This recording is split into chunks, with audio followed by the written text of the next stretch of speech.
Olá, cursistas, sejam muito bem-vindos. É um prazer estar aqui com vocês.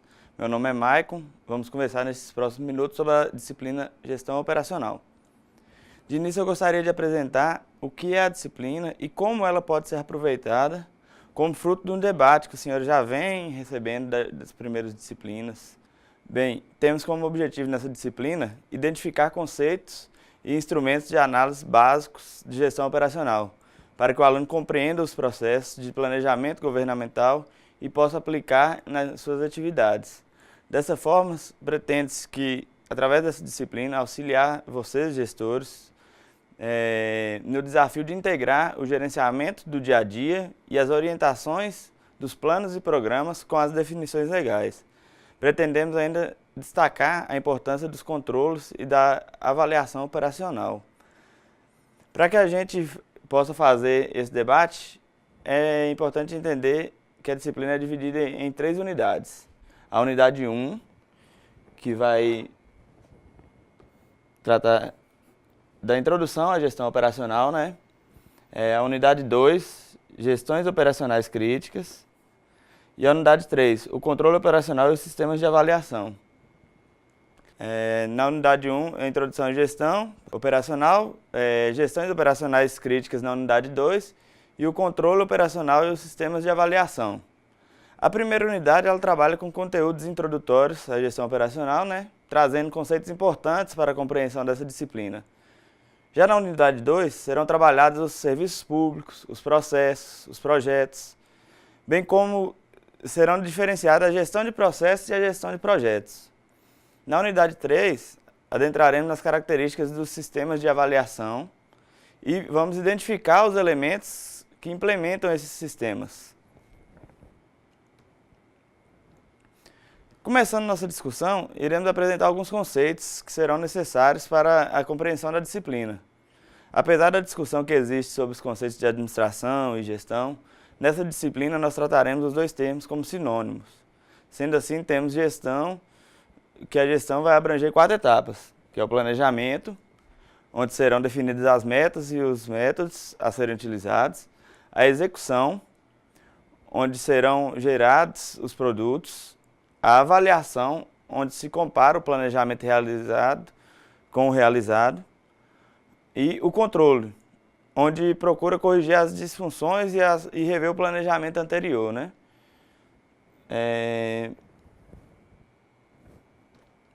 Os 4 ciclos da gestão pública. Na gestão pública nós temos ciclos, igual a gente viu no slide anterior, nós temos 4 ciclos. Planejamento, execução, avaliação e controle. Cada um desses na administração pública nós temos a gestão estratégica, que tem como objetivo as políticas públicas em si.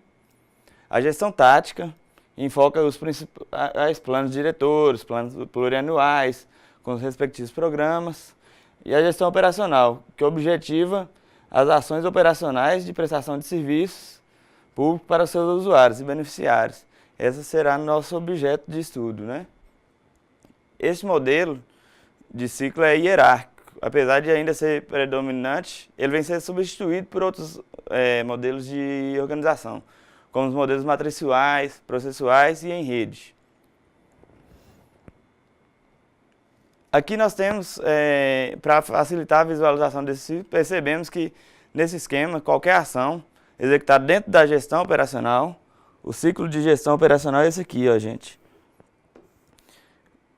Qualquer ação dentro desse ciclo faz parte de um programa e de uma política pública, que são os ciclos de planos e programas, esse aqui, que é maior,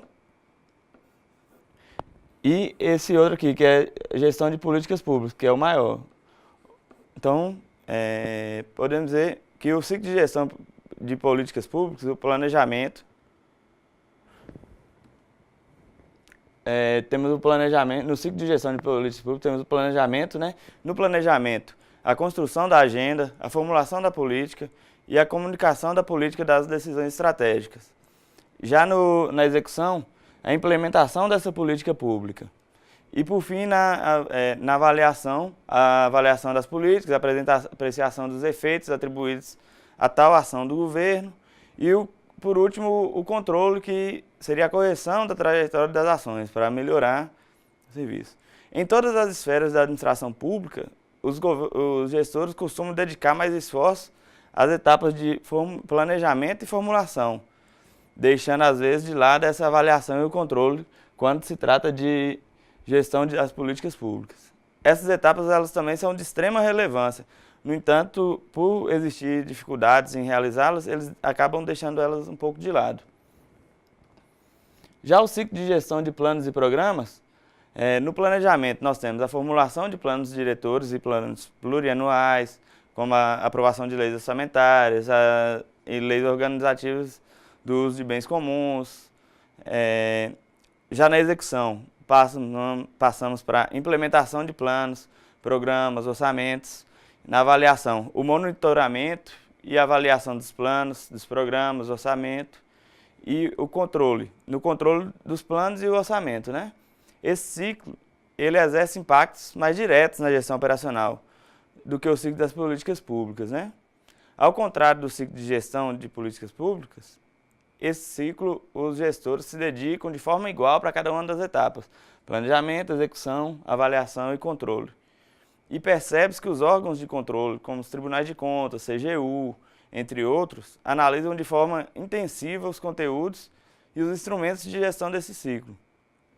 Os planos e programas, eles apresentam um maior nível de descrição, né?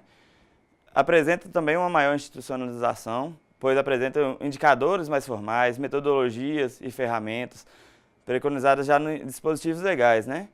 Os instrumentos orçamentários e financeiros são apresentados ainda de forma mais detalhada. Os processos decisórios também se enquadram como processual nas questões orçamentárias e político nos demais instrumentos diretivos e normativos. A utilização de instrumentos de apoio também é outra característica desse ciclo de gestão de planos e programas, né? A utilização de sistemas como CIAF, SIGPLAN, como instrumentos de informação de apoio. Aí agora nós vamos passar para o ciclo de gestão de ações, projetos e processos, ou seja, é o ciclo de gestão operacional. Este ciclo é o objeto de estudo dessa disciplina e por isso será abordado de uma forma mais detalhada no decorrer da disciplina, né?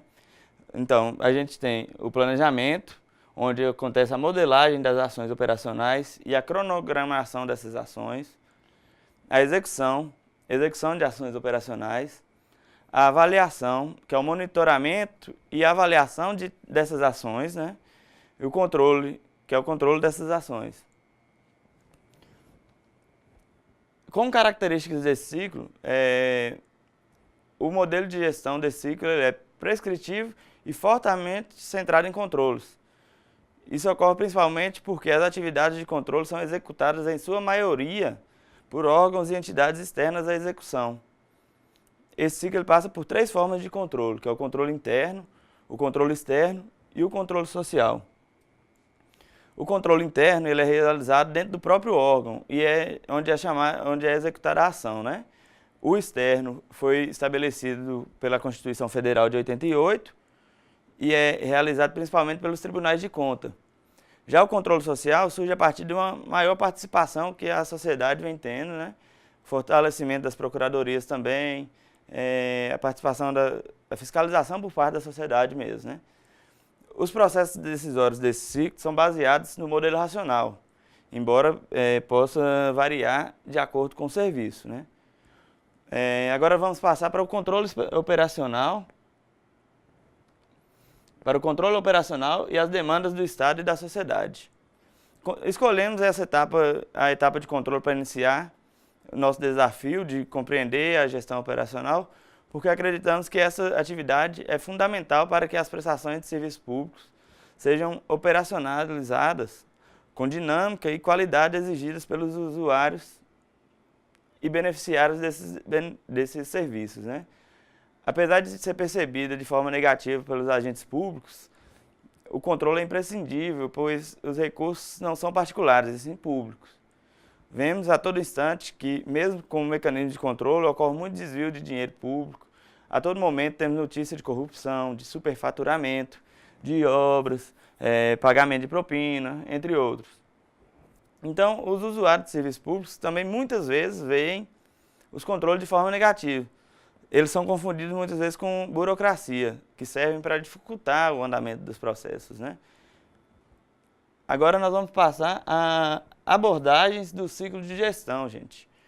Nós temos 3 tipos de abordagens. A abordagem centrada nas etapas decisórias, que aí as etapas de controle e planejamento, elas são integradas. Assim teríamos um ciclo com 3 etapas. Planejamento e controle seria uma das etapas, né? Execução, outra etapa, e avaliação, a outra etapa. Então, em vez do PEAC, que é planejamento, execução, avaliação e controle, nós teríamos planejamento e controle junto, execução e avaliação. A abordagem centrada apenas em 2 ciclos de gestão também, nós temos essa, que é o estratégico e o operacional. Essa abordagem ela apresenta um ciclo de gestão de planos e programas de natureza operacional. Aqueles 2, aí só diferencia o de políticas públicas. Essa perspectiva é normalmente utilizada pelos atores estratégicos, em especial os que formulam essas políticas públicas, que considera o controle operacional englobado.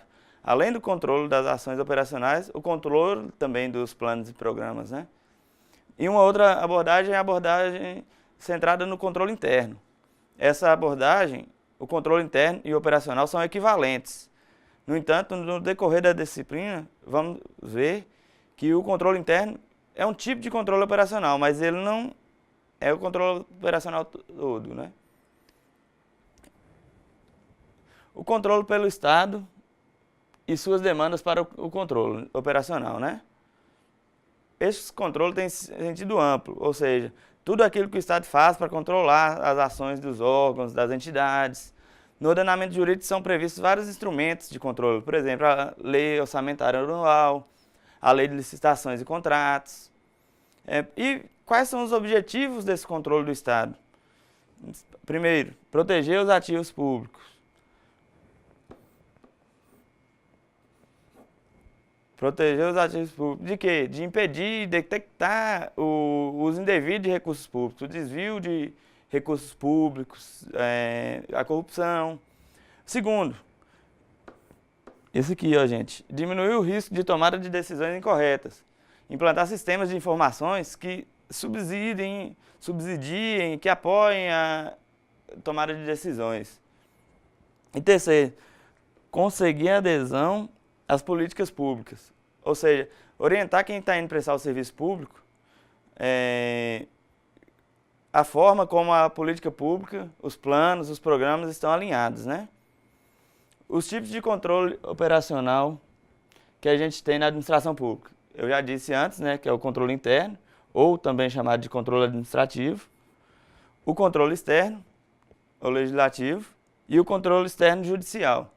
No controle interno administrativo, os próprios órgãos exercem sobre suas atividades. Seria a auditoria interna, os procedimentos de controle interno mesmo daquele órgão.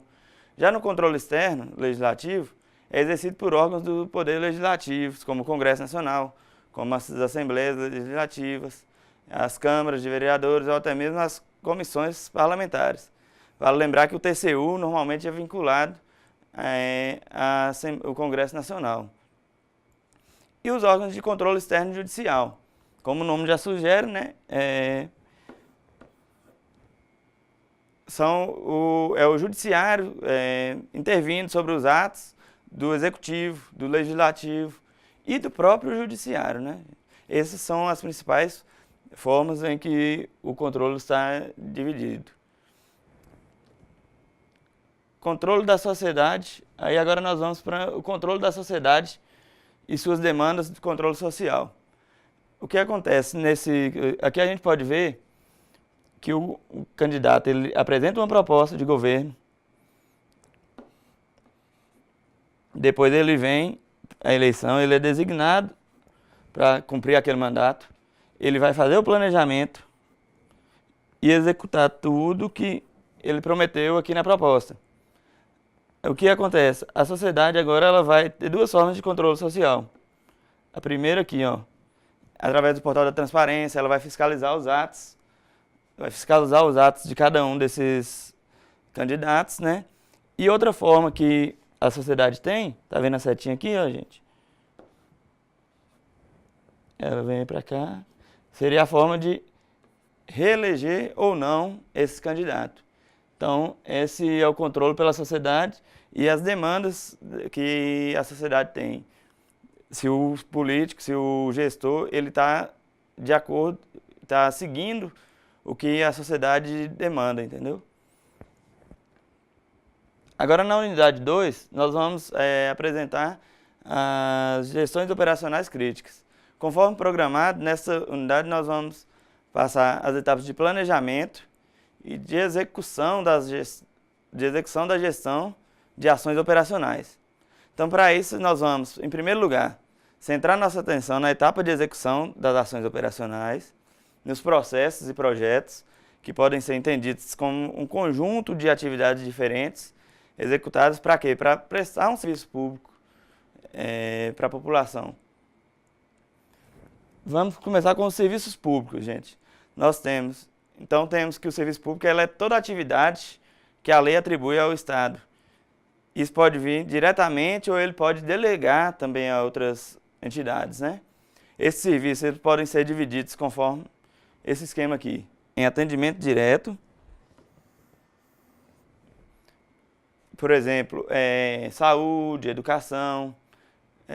Aí também nós temos infraestrutura, né, do atendimento direto como transporte, energia elétrica, e a intervenção legal, como as agências reguladoras, os licenciamentos, as alterações, os licenciamentos, as autorizações. Então são esses aqui, ó, intervenção legal e disponibilização de infraestrutura. Então o serviço público ele se baseia nesses três tipos de atendimento de serviços públicos, né? E as ações operacionais, elas já são classificadas também em três. As ações operacionais são categorizadas também de acordo com a frequência em que são realizadas. Podemos dizer que quando a atividade é permanente ou contínua, ela está ligada ao gerenciamento de processos. Aqui, ó. Quando a ação é de execução única, ela se vincula ao gerenciamento de projetos.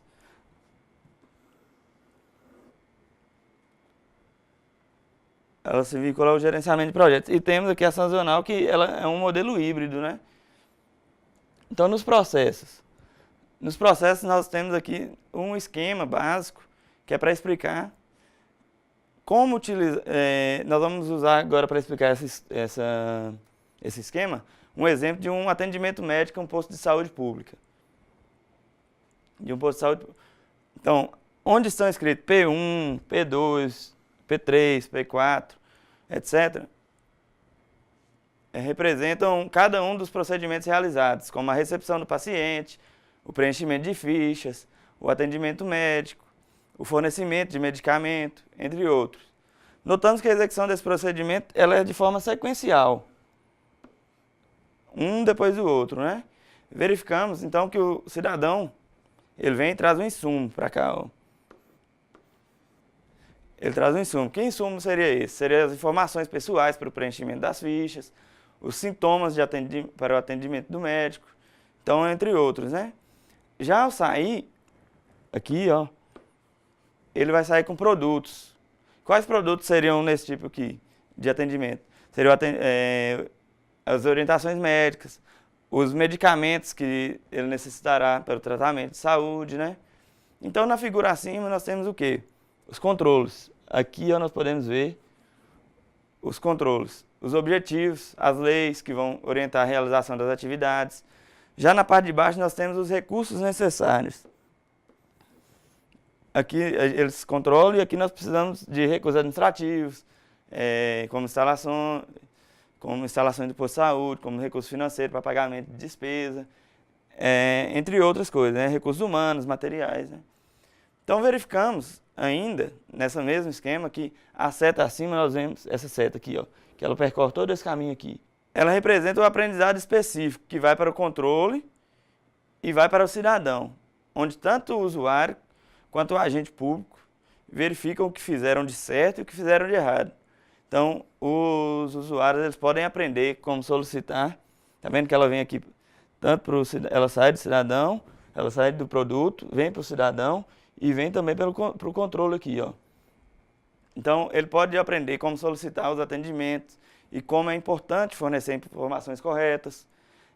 Os gestores podem, com o aprendizado, melhorar as rotinas de trabalho e as sistemáticas de gerenciamento.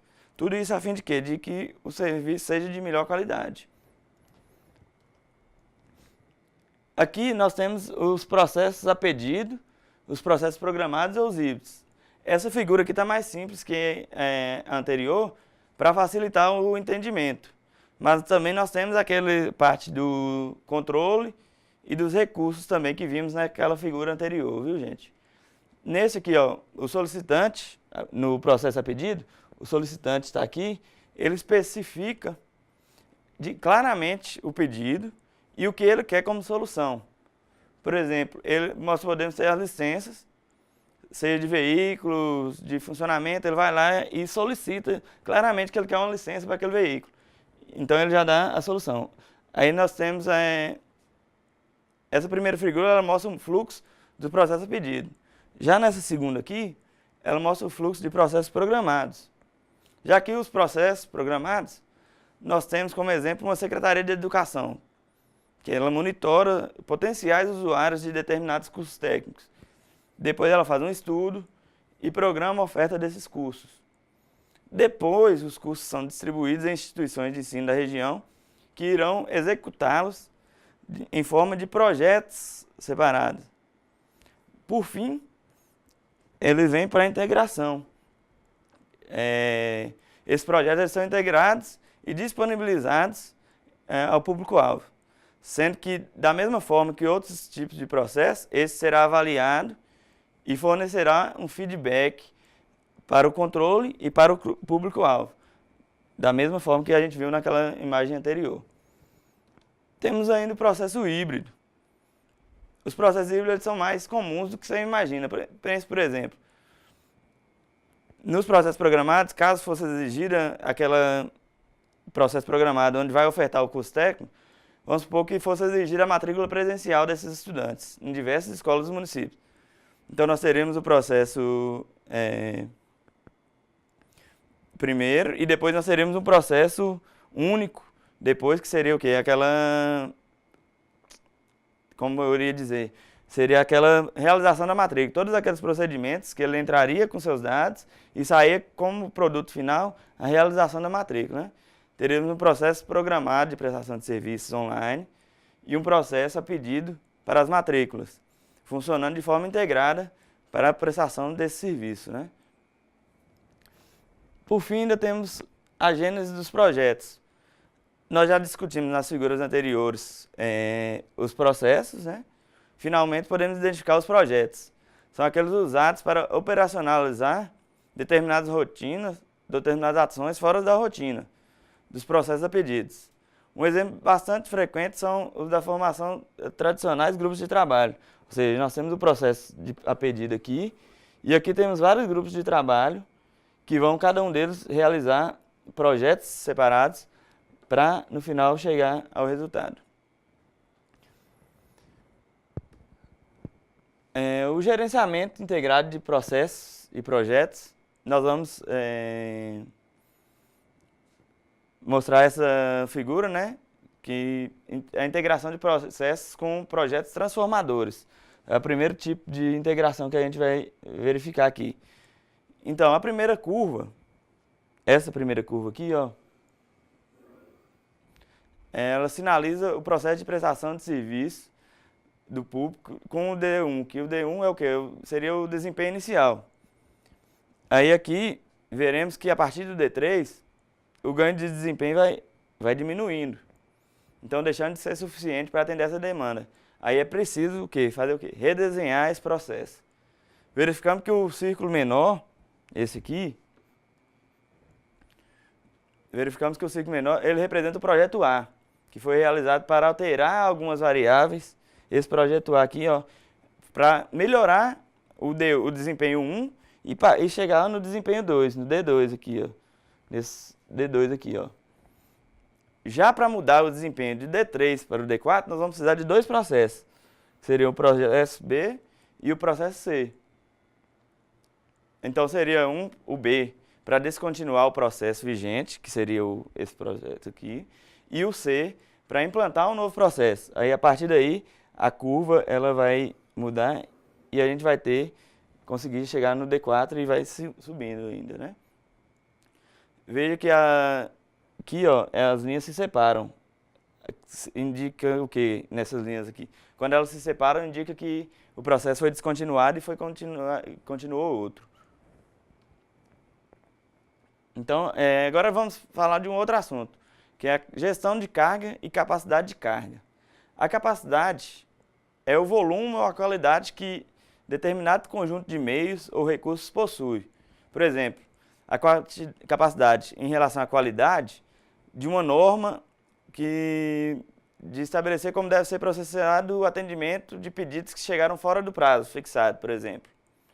Já outro exemplo de capacidade, no sentido de volume, temos o atendimento emergenciais de um hospital público, né? Da mesma forma, a carga, o volume ou qualidade exigido para a viabilização da prestação de determinado serviço, né? Por exemplo, a carga quanto volume. Uma carga exigida, o volume exigido para atender estudantes da região é muito superior à capacidade disponível nas escolas existentes. Outro exemplo, a carga quanto qualidade. Muitas das execuções que não podem ser consideradas apenas problema dos servidores públicos. Os solicitantes também devem ser considerados nas nossas análises. Para a gestão da carga, nós temos, e nos processos a pedidos, nós temos o seguinte esquema. Esse esquema que a gente está vendo aqui agora. Para a gestão da capacidade de carga, seguiríamos o seguinte fluxo. Ou seja, a partir dos problemas detectados, a gente detecta os problemas aqui, são formuladas perguntas sobre as causas desse problema, e depois são tomadas decisões de como resolver os problemas, e posteriormente implementadas as ações para resolver esses problemas. Isso que irá ocorrer em todas as etapas do processo. A gente vê e desce aqui. Da mesma forma vai acontecer aqui nos procedimentos internos e aqui na entrega também. Então, em todas as etapas do processo serão detectados os problemas, formuladas as perguntas, tomadas as decisões e posteriormente implementadas as ações. Bom, caros alunos, por aqui encerramos a aula de hoje. Peço que leiam o caderno didático e respondam o fórum e as atividades da sala virtual, né? Tenham uma ótima tarde e muito obrigado.